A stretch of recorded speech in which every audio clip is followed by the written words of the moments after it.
How's it going, guys? It's Mike, and today we're back in the Nissan Rogue, and we are gonna do a 10 things I love about this car, because a lot of you guys have watched my 5 things I hate and you guys think that I don't like it. When I mentioned I do enjoy this vehicle, I do actually love this vehicle, and it's a great vehicle.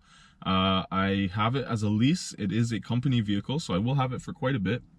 And it is something that I drive on a daily, so I will be giving you guys kind of a feedback from somebody that uses this vehicle as a daily driver, and hopefully it gives you guys a better understanding of what it's like to own one of these if you're in the market for one of these, or if you're just curious to know what it's like.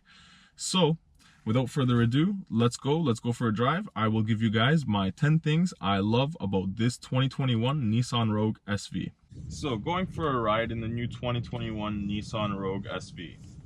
And I have been driving this one for about 3 months now. It has 3,904 kilometers, and I do live in Canada. That's why I will be mentioning all my mileage and all my fuel economy in kilometers. But basically, it's been a great vehicle so far. I've honestly enjoyed driving it. I haven't had any issues with it. It hasn't given me any major issues other than the screen not working for me on one occasion. But if you want to know a little bit more about that, please jump onto that video. I made a full video on it, on what happened and what I did to get it to work again. But it does work, and I didn't have to take it to the dealer. But that's besides the point.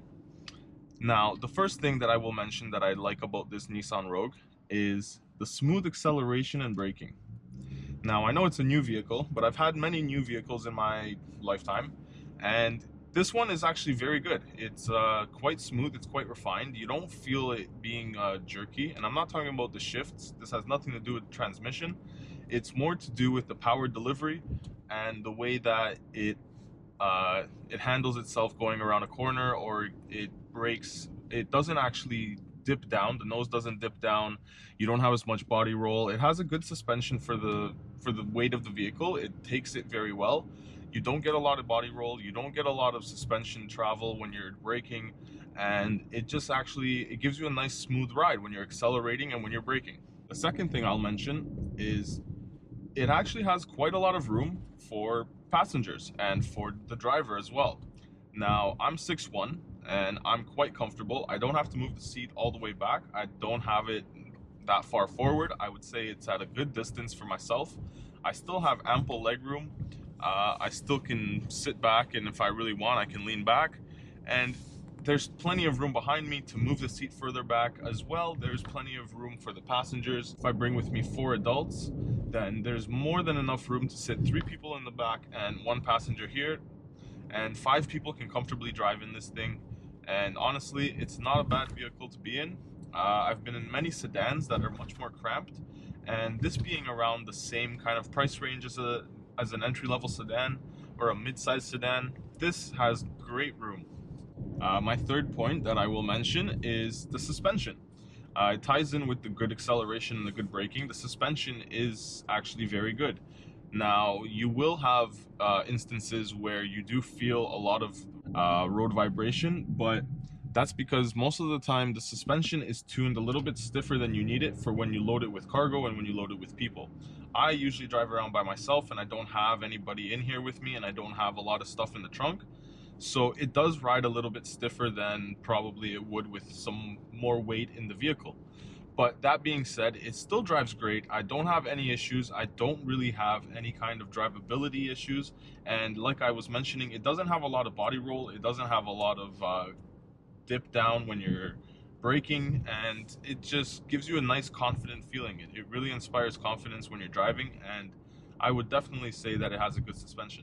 And number 4 is all the driver assistance, the Nissan 360 Protect, or whatever the name is in your region or wherever you live, or whatever they marketed it as. But basically it includes your blind spot monitors, your blind spot intervention, the radar, so that when you're doing your cruise control, it keeps the distance between you and the vehicle ahead. And as well, it has the cross traffic alert, so when you're reversing or even when you're parking it and you turn on the camera, it'll let you know if something is coming across in your blind spot or just in your cross traffic, and just letting you know if something that maybe you haven't seen is there, so that you can actually be aware. As well, it will brake for you if something does come into the path of the vehicle, depending on how fast you're going, I believe. But I know that it will also give you an auditory chime if something jumps in front of you, say an animal or a kid. And it's just a nice added bonus feature, so that in case you don't see something on the road, or in case something jumps out last second, the vehicle is also keeping track and watching and making sure that it keeps you safe and it keeps itself safe. Now, personally, I think this is awesome for longer trips. Whenever you're on the highway, or if you're doing country drives, or anywhere that you have to do an extended drive, say you're going to the cottage or a road trip, or even if you have a long drive on your commute, it's really good for those instances, because you don't have to continuously brake and speed up. If you hit traffic, it'll do it all for you. It'll come to a complete stop. It'll also go all the way back up to whatever speed you had it set at. And it's just very intuitive. I've used it many times, and honestly, it works great.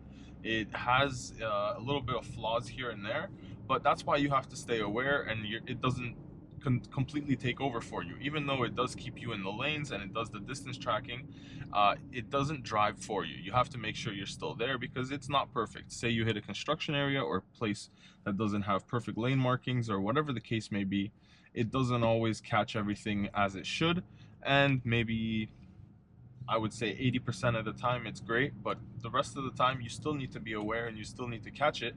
So before you actually give it your full trust, make sure that you're aware of what the road conditions are and where you're driving, because you never know. Somebody might jump in front of you. If somebody cuts you off, the system isn't actually tuned to do every single scenario, and there is even times where it will say you have to take over this for whatever reason. Maybe somebody jumped in front of you, maybe there's a turn, but you will have to take over at many instances, and it won't give you much warning. So you may want to be hands on the wheel and make sure you know what you're doing.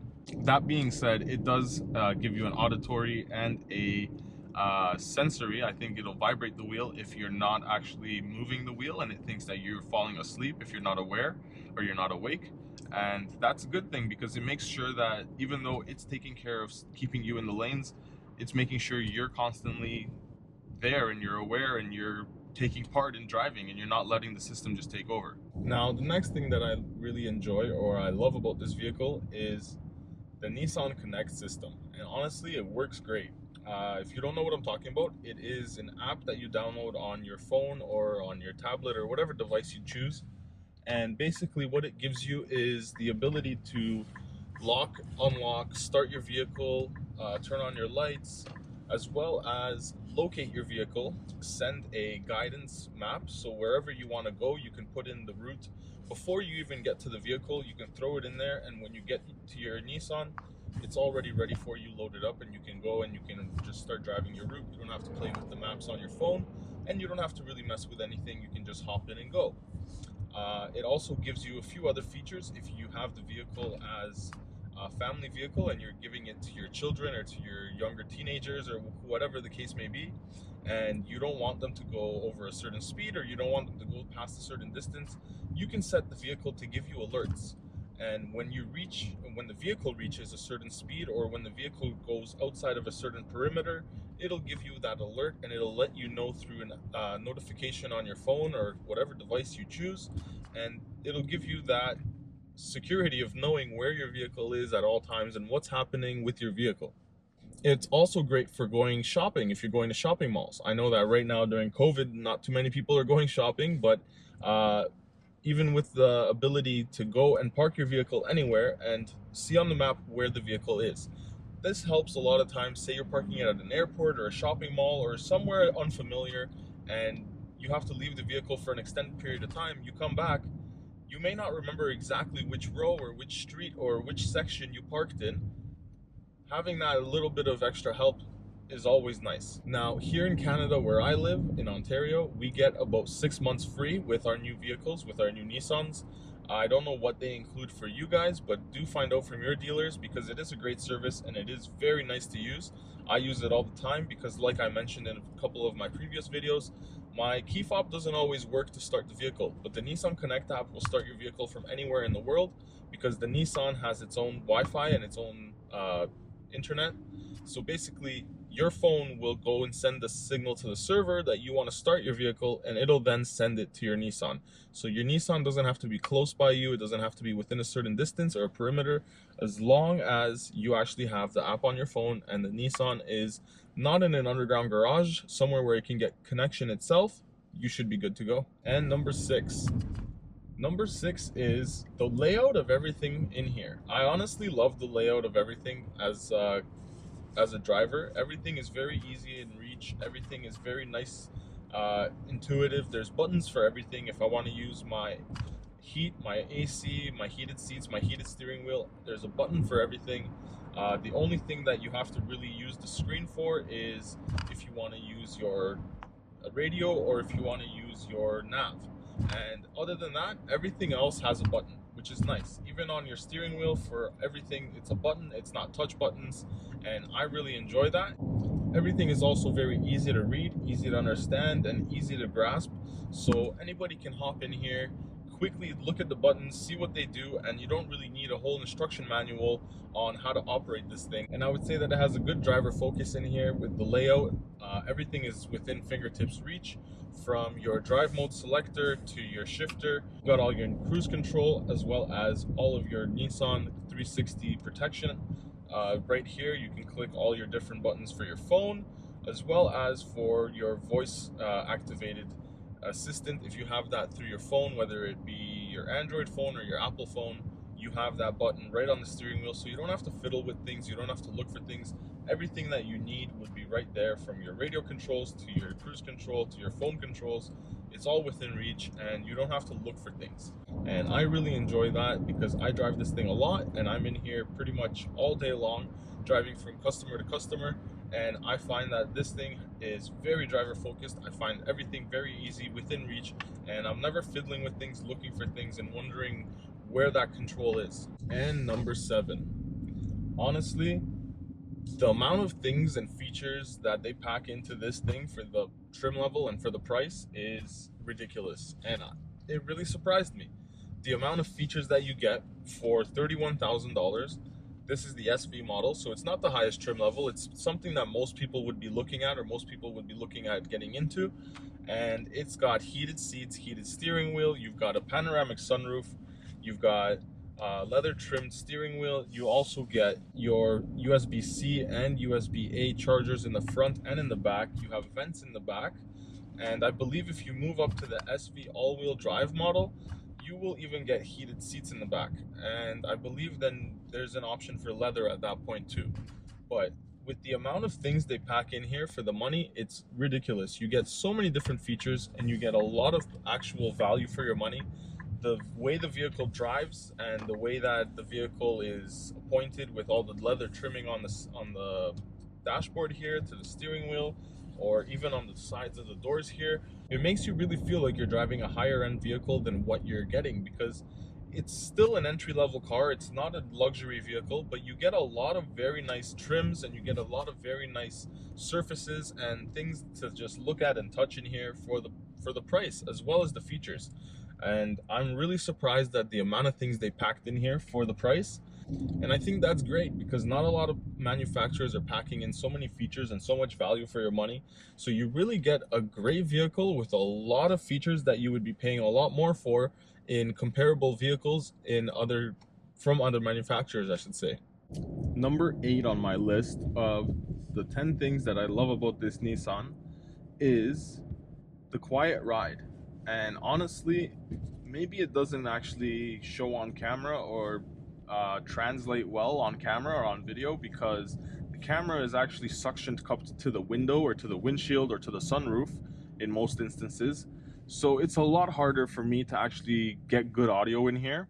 But to show you guys, it is very quiet. And in comparison to a lot of vehicles that I've owned, I've had Volkswagens, I've had Hondas, I've had Jeeps, it is quite quiet in here, and it is very nice and relaxing. It's not like you're going to be driving around and there's wind noise, there's no road noise, you don't have any noise from the tires. It's just a good drive, and it doesn't give you any extra kind of headache from the outside noises, and there's no other way to put it. It just sounds quiet in here. Now, it's not going to be like a luxury car like a Mercedes or something. You're still going to have some road noise, but it's really not that bad. It's a lot better than a lot of vehicles that I've driven. And the next thing that I love about this Nissan Rogue is it actually drives really well, and it has very responsive handling. If you see, you don't have to turn the wheel very much, and it'll actually turn the vehicle quite a bit. Now, this is a good thing and a bad thing. It's a good thing because it gives you a good responsive feel. You don't have to give a lot of steering input to get a lot of response, and that's great. But the bad side of that is it doesn't tighten up too much on the highway, and when you're on the highway, it's still very twitchy, I would say. So you still want to kind of be careful and not have very jerky or abrupt movements when you're driving it at speed. But when you're in the city or when you're in a parking lot, it's very nice, it's very smooth, and it's great that you don't have to crank the wheels so much, and you don't have to actually try to actually manhandle it to get it to go around things.